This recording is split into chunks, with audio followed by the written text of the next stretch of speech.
بسم الله والثناء لله والصلاة والسلام على رسول الله صلى الله عليه وسلم ورضي الله عن ساداتنا أبي بكر وعمر وعلي وأصحابه وعن التابعين وبعد وزير وزارة waxbarashada barbaarinta sayniska wasiir dowlaha agaasimihii guud ee xilka wareejinaya maanta xubnaha baarlamaanka golaha wasiirada agaasimayaasha ka socda wasaaradaha kale dhammaan shaqaalaha weynaha wasaaradda agaasimayaasha waaxyaha wasaaradda waxbarashada barbaarinta iyo sayniska dhammaan ka soo qaybgalayaasha waxaan ku salaamayaa salaanta islaamka ku salaamayaa assalaamu calaykum waraxmatullaahi wabarakaatuh marka koowaad mahadi waxay u sugnaatay eebbaha inoo qadaray inaan kulankan sharafta leh ee sida fiican loo soo agaasimay oo inoogu qabsooma halkan maanta oo bishu tahay 23 January 2025 sida wada ogsoontiina waxaa la magacaabay taariikhdu markay ahayd 16 bisha January taqriiban waxay ka soo wareegtay baan filayaa asbuuc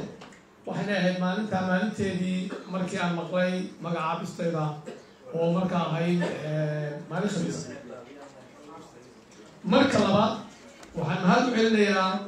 madaxweynaha jamhuuriyadda Somaliland mudane cabdiraxmaan maxamed cabdilaahi ciro oo ii doortay ama ii xushay inaan ka muuqdo bahda waxbarashada booska agaasimaha guud ee wasaaradda waxbarashada ay magacaabay inta haddaan ka gudbo run ahaantii dee waxaan ahay maanta bilowo waxaan u malaynayaa maalintaas sida Mustafe booska banaynayo iyay noqon doontaa in wax badan sheego laakiin hadda waxay noqon doontaa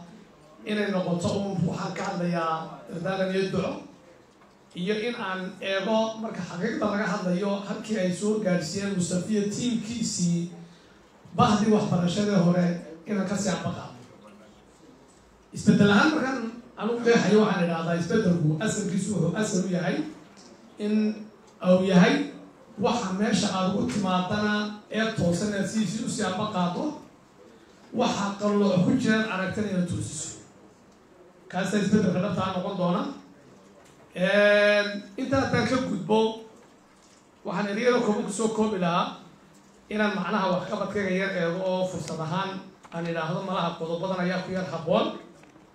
intaan xilka hayo haddii aan laba dali ogolaado waxa qodobka koobaad aan isleeyahay uu ku muhiim yahay waxbarasho loo dhan yahay oo la heli karo macnaha waxbarasho loo dhan yahay oo la heli karo si buuxda waxbarasho loo dhan yahay oo la heli karo macnaheedu waxa weeye waa in la hubiyo dhammaan caruurta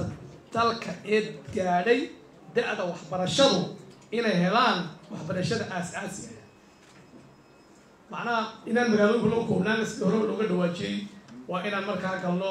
dee tuulooyinka ilaa baadiyaha inaan gaadhno oon hubinno inay da'da gaadhay ardaynimada inay iskuulka lagu dari karaa inay waxbarasho helaan kow kor u qaadista wacyigelinta waxbarashada gaar ahaan caruurta ku nool deegaanada baadiyaha yani waa in adigoo kor qaadno aabbaha iyo hooyada dhalay ilmaha degan baadiyaha inay keenaan waxbarashada inay wacyigaana kor u qaadno intaan kari karno kordhinta awoodda iyo dayactirka dugsiyada uu leeyahay yani waa in iskuullada la dayactiro oo la kobciyo si ay ardaydaasi aan waxbaranaa ay u helaan waxbarasho ku filan qodobka labaad qaadinta yani in la qaabeeyo oo iyagana la kordhiyo waxbarashada manaahijta oo ah macnaha in luuqadaha oo kale yani la dhigo kuwaasi oo runtii ay tahay mudnaan iyaduna kow horumarinta tayada barashada luuqadda ingiriisku iyada waa muhiim oo in kor loo qaado barashada luuqadda afka carabka oo ah luuqadda labaad ee qaranku leeyahay iyo ballaarinta kobcinta fahamka luuqadda soomaaliga oo si fiican loogu baro ardayda iskuulada si ay u fahmaan luuqadda soomaaliga marar badan waxay iska dhacdaa سوغان تبركا ديتو حديد امتحانات لو جاء دad wax badan ay ku tawaqaan oo ilaahdaan marka wacyiga booda Soomaaliga weyn naxurkiisi dhabta meesh ka siyar baxayo marka lagu soo dabaalno xurkii dhabta u lahaa qodobka saddexaad waxaan runtii hubin doonaa kor u qaadida dugsiyada farsamada gacanta tababarka xirfadaha يعني dugsiyada farsamada si hore looga dhawaajiyo waa muhiimada koobaad ee dalku waxtar ku yeelan karo haddaan eegto dadka farsamo yaqaanada ee dalka jooga maanta waxay u badan yihiin dad laga keenay dibadda si kuwaasi aan uga baxno waynaan xooga saarno waxbarashada gudaha iskuullada farsamada gacanta in kor loo qaado iyadoo weliba la ballaarinayo macnoo la gaarsiinayo gobollada meelaha kale aan lahayn dugsiyada farsamada ballaarinta heerka barashada okay qodobka saddexaad gacan ku haynta waxaan xooga saari doonaa ballaarinta dugsiyada waxbarashada farsamada gacanta iyo siinta tababaro ku filan macallimiinta wax ka dhigta dugsiyada tababarka farsamada gacanta qodobka afraad tababarka macallimiinta iyo kobcinta xirfadaha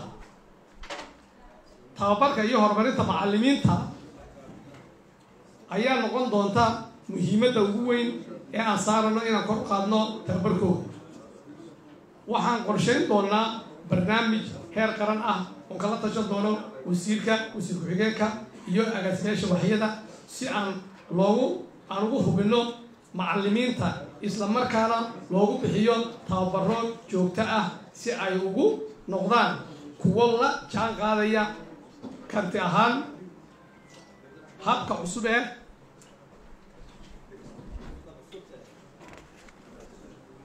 okay waa waxyaabahan islahaa waad qaban doontaa macnaha inta aad shaqada gacanta ku hayso mustaqbalka maaha macnaheegu waxa soo qabtay oo tasayna u fahnaa wanaagsan haddaan intaa kaga gudbo afneerkaygu wuxuu noqon doonaa duco iyo dardaaran ducada yaa u baahan dhammaanteen baa u baahan laakiin yaa ugu mudan waxa ugu mudan aniga oo agaasimaha cusuba xilka culus ee la ii dhiibay ayaa wuxuu u baahan yahay in la iigu duceeyo ducada la raba inaan helaano waxa weeye inuu ilaahay waafajiyo furfurnaanta fahamka la shaqaynta madaxda iga sarreysa iyo dhammaan shaqaalaha wasaaradda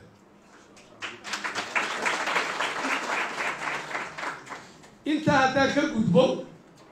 sidaan wada ogsoonahay wasaaradda waxbarashadu muhiimad weyn ayay leedahay si horeba loo sheegay hal ahaato waxaanu leeyahay waa doon ay saaran yihiin dad aqoon-yahanay oo raba dadka kale waxbaraan doontaa qofka u dambeeya ee soo fuulay waa cabdiraxmaan xuseen xaaji doontu waxay leedahay hal dirood inta kalena shaqaaluhuna waxay ka mid yihiin dadka la saara doonta sidaa daraaddeed dardaarankaygu wuxuu yahay doontaa aan ugu dambeeya soo fuulay ee halka dirawal leh inaan ka ilaalino daldaloolada si aanay inoola degin waxaan ballan qaadayaa anigu ka cabdiraxmaan ahaan inaan si dhow oo furfuraan loo shaqayn doono shaqaalaha agaasimayaasha waxyada shaqaale weynaha wasaaradda meel kastoo joogo waxaa kaloo si sharciga waafaqsan la shaqayn doonaa wasiirka iyo wasiir ku-xigeenka labadaba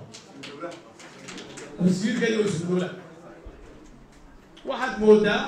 waa marka qofkiisa soo taago maxadad halkan oo kale ah in aad moodid inay inta wixii ka dhex guuxayay isbedelaan oo markaa ay bararka qaarkood yar yeelato kadhkadh wixii markaa warad yar galaa oo ka leexsanaan doontaa run ahaantii waxbarashada u shaqaynta dowladda way cusub tahay laakiin ugu cusbayn waxbarashada la shaqaynteedu sababtu waa maxay waxaan ka mid ahaa 2008kii iyo 2009 mashruucii la odhan jiray CDRE waa community driver recovery and development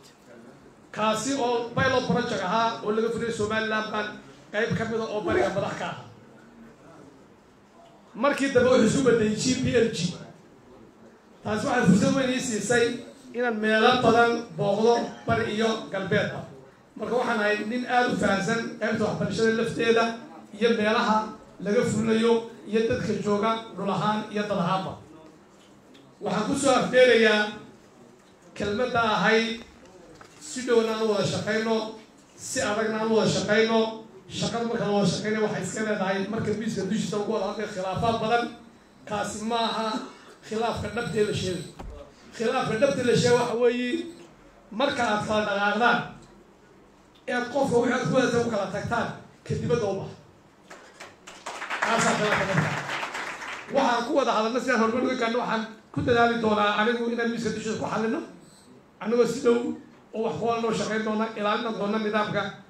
GP-ga ee qof kasta uu leeyahay hadday aniga tahay iyo hadday tahay waaxyaha madaxdooda iyo shaqaalaweynaha intaba waxaan ku soo afmeerayaa uun wixii aan waafaqay sax ahaa miisaanka xasanaadka allah igu daro wixii warad iga galayna allah iga dhaafo assalaamu calaykum waraxmatullaahi wabarakaatu